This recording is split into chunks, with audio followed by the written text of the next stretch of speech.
Saya terima satu soalan. Apabila menabung dalam akaun Gap, bila waktu yang terbaik untuk keluarkan emas fizikal dan berapa cas yang dikenakan? Baik, bila tuan-puan ingin keluarkan emas fizikal, bergantung kepada target saiz emas fizikal yang tuan-puan mahu.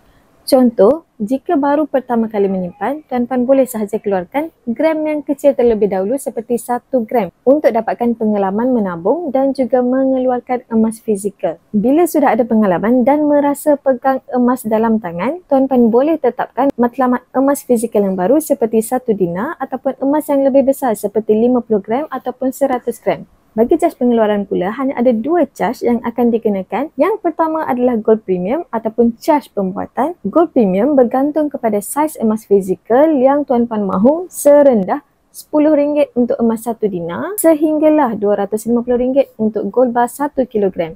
Dan yang kedua adalah cas penghantaran ataupun post bag insurance sebanyak RM10 untuk alamat Semenanjung dan RM20 untuk Sabah Sarawak bagi emas yang beratnya di bawah 21.25 gram. Untuk emas yang besar, tiada cas pos dikenakan kerana emas ini perlu diambil di cawangan public gold pilihan tuan-puan melalui kaedah temu janji.